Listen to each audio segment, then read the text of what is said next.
నమస్తే, నా పేరు Reddy Srinivas, Osman university PhD scholar. ఏదైతే మొన్న అసెంబ్లీ సమావేశంలో గౌరవ ఎమ్మెల్యే కేటీ రామారావు గారు కాంగ్రెస్ ప్రభుత్వాన్ని ఉద్దేశించి అనేక రకాలుగా లక్ష్మణ పలుకులు పలకడం జరిగింది. ఈరోజు మాకు అనిపిస్తుంది, ఈయన వ్యవహారం చూస్తుంటే, ఈయన బిహేవియర్ చూస్తుంటే రామేశ్వరం పోయిన ఇట్లా శనేశ్వరం తప్పదన్నట్లు మీ యొక్క 10 ఏండ్ల అసమర్థత, అవినీతి, లంచగొండితనానికి సంబంధించిన ప్రభుత్వాన్ని కూల్చి ప్రజాస్వామ్యబద్ధంగా ఉన్నటువంటి కాంగ్రెస్ ప్రభుత్వానికి, కాంగ్రెస్ పార్టీకి అవకాశం ఇస్తే ఓర్వలేని పరిస్థితిలో పట్టుమని 10 రోజులు ఇట్లా కాలే ప్రభుత్వం ఏర్పడి ఈరోజు ఎదురుదాడి చేస్తున్నావు. ఈరోజు నిరుద్యోగుల పక్షాన నీవే మాట్లాడుతున్నావు, రైతుల పక్షాన నీవే మాట్లాడుతున్నావు, ఉద్యోగుల పక్షాన నీవే మాట్లాడుతున్నావు, రాష్ట్రంలో ఉన్నటువంటి సబ్బండ వర్గాల గురించి నీవే మాట్లాడుతున్నావు కదా. మరి 10 ఏండ్లు అయింది, ఏ వర్గాల గురించి మాట్లాడమండి?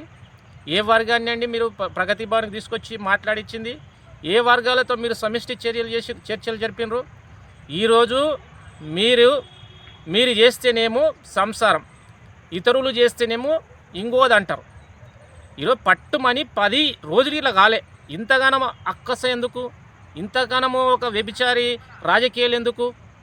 ఈరోజు ప్రజలు కాంగ్రెస్ పార్టీకి పవర్ కొత్త కాదు. కాంగ్రెస్ పార్టీకి దేశాలు నేలిన పార్టీ, రాష్ట్రాలు నేలిన పార్టీ, అవగాహనతో కూడుకున్న పార్టీ.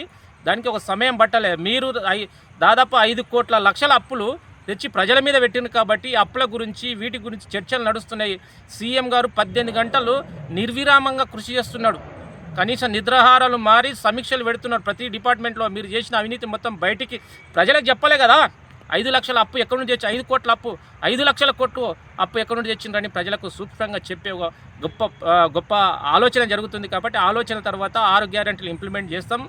ఖచ్చితంగా మేము ప్రజలకు ఇచ్చిన మాటని ఏదైతే మేమిచ్చిన మాటలను 100కి 100% దాన్ని ఇంప్లిమెంట్ చేసే బాధ్యత కాంగ్రెస్ పార్టీ ప్రభుత్వం మీద ఉంది, మా రేవంత్ రెడ్డి గారి మీద ఉంది, మా అందరి కాంగ్రెస్ పార్టీ నాయకత్వం మీద ఉంది. కాబట్టి నీవేం దిగులు చెందకు.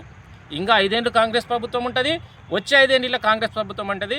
మీకు ఈ రాష్ట్ర ప్రజల పట్ల, ఈ యొక్క అభివృద్ధి పట్ల, ఈ తెలంగాణ పట్ల చిత్తశుద్ధి ఉంటే మీరు అభివృద్ధిలో సహకరించండి, సూచనలు ఇవ్వండి. కానీ ఇంకా అచ్చొచ్చి ఆంబోతులాక ఏదో ఇంకా మేము పవర్లో ఉన్నాము, ఇదే అహంకారంతో మాట్లాడుతున్నామని నిన్న అసెంబ్లీలో చూసినారు. మంది అందరూ ఉంచిండ్రు.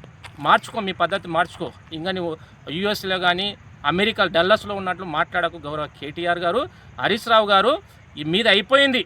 మీరు 20 ఏళ్ళు తెలంగాణ సెంటిమెంట్తో 10 ఏళ్ళు తెలంగాణ వచ్చిన తర్వాత రాష్ట్రంలో 10 ఏళ్ళు ఎంజాయ్ చేసి కోట్లు సంపాదించుకున్నారు. మీరు ఇప్పుడు అక్రమంగా సంపాదించిన సొమ్మును ప్రజల చేత ఖర్చు పెట్టిస్తాము. అదేవిధంగా ఈ రాష్ట్రాన్ని దేశంలోని అగ్రగామి రాష్ట్రంగా తీర్చిదిద్దే బాధ గౌరవనీయ రేవంత్ రెడ్డి గారి మీద ఉందని గుర్తు చేస్తూ నిర్మాణాత్మకమైన విమర్శలు చేసి ఈ రాష్ట్ర అభివృద్ధిలో భాగస్వాములు కావాలని ఈరోజు ఉస్మానియా విద్యార్థి జేఏసీ తరపున మేము బీఆర్ఎస్ పార్టీని, టీఆర్ఎస్ పార్టీని, కేటీఆర్ని కానీ హరీష్ రావు గారిని మేము హెచ్చరిస్తున్నాం.